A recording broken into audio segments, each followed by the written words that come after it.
ಈಗ PCOS ಇದ್ರೆ ಅವರಿಗೆ ಥೈರಾಯ್ಡ್ ಪ್ರಾಬ್ಲಮ್ ಇರಬಹುದಾ? ಹೌದು, ಈ PCOS ಪೇಷಂಟ್ಸ್ ಅಲ್ಲಿ ಆಲ್ರೆಡಿ ಅವರು ದಪ್ಪ ಇರ್ತಾರೆ ಅಂತಾನೆ ಹೇಳಿರ್ತೀವಿ, ಲೈಕ್ ಕಾಮನ್ ಆಗಿ ಅವ್ರು ದಪ್ಪ ಇರ್ತಾರೆ. ಅಂಡ್ PCOS ಪೇಷಂಟ್ಸ್ ಅಲ್ಲಿ ಥೈರಾಯ್ಡ್ ಮತ್ತೆ ಪ್ರೊಲಾಕ್ಟಿನ್ ಹಾರ್ಮೋನ್ಸ್ ಅಂತ ಏನ್ ಹೇಳ್ತೀವಿ ಅದು ತುಂಬಾ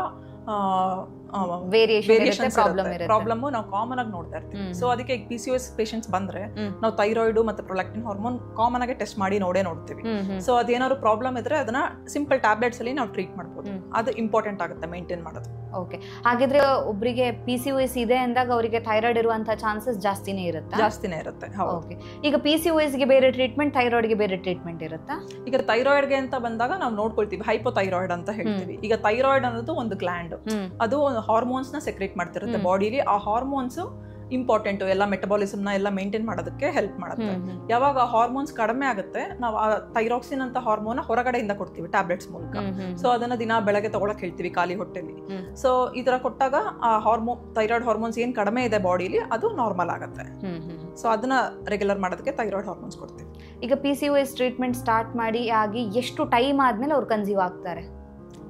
ಈಗ ಫಸ್ಟ್ ಲೈಫ್ ಸ್ಟೈಲ್ ಮಾಡಿಫಿಕೇಶನ್ ಅಂತ ಹೇಳಿದೀವಿ. ಒಬ್ಬೊಬ್ರಿಗೆ ಈಗ ಅದೊಂದು 2-3 months just lifestyle modification, weight loss ಇದ್ರಲ್ಲೇನೆ ಅವ್ರು ಡೈರೆಕ್ಟ್ ಕನ್ಸೀವ್ ಆಗ್ಬಿಡ್ಬೋದು. ನ್ಯಾಚುರಲ್. ಸೊ ಬಾಡಿ ಕಂಡೀಷನ್ ಮೇಲೆ ಡಿಪೆಂಡ್ ಆಗಿರ್ಬೋದು.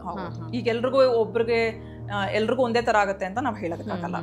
ಒಬ್ರಿಗೆ 2-3 ತಿಂಗಳಲ್ಲಿ ಆಗ್ಬೋದು, ಇನ್ ಕೆಲವರಿಗೆ ಎಕ್ಸ್ಟೆಂಡ್ ಆಗೋ ಚಾನ್ಸಸ್ ಇರುತ್ತೆ. ಈಗ ಸಿಂಪಲ್ ಟ್ರೀಟ್ಮೆಂಟ್ಸ್ ಎಲ್ಲ ಮಾಡಿರ್ತೀವಿ, IUI ಎಲ್ಲ ಮಾಡಿರ್ತೀವಿ, ಆದ್ರೂ ಕನ್ಸೀವ್ ಆಗ್ತಿರಲ್ಲ. ಸೊ ಅವ್ರಿಗೆ ಸ್ವಲ್ಪ ಪ್ರೊಲಾಂಗ್ ಆಗ್ಬೋದು.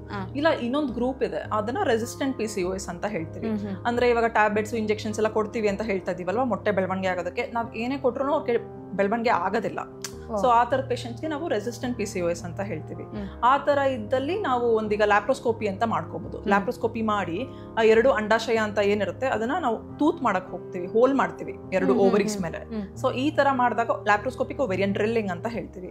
ಸೊ ಈ ತರ ಮಾಡಿದಾಗ ಏನಾಗುತ್ತೆ, ಅದು ಹಾರ್ಮೋನ್ ಚೇಂಜಸ್ ಏನಿರುತ್ತೆ, ಮೇಲ್ ಹಾರ್ಮೋನ್ಸ್ ಜಾಸ್ತಿ ಇರುತ್ತೆ ಅಂತ ಹೇಳಿದ್ವಲ್ಲ, ಇದೆಲ್ಲ ಸ್ವಲ್ಪ ರೆಗ್ಯುಲರ್ ಆಗುತ್ತೆ, ಬ್ಯಾಲೆನ್ಸ್ ಆಗುತ್ತೆ. ಕರೆಕ್ಟ್. ಇದನ್ನ ಮಾಡ್ಕೊಂಡು ನಾವು ಫರ್ದರ್ ಮತ್ತೆ ನೆಕ್ಸ್ಟ್ ಟ್ರೀಟ್ಮೆಂಟ್ ಹೋದಾಗ ನಮ್ಗೆ ರಿಸಲ್ಟ್ಸ್ ಚೆನ್ನಾಗಿ ಕಾಣಿಸ್ಕೊಡುತ್ತೆ.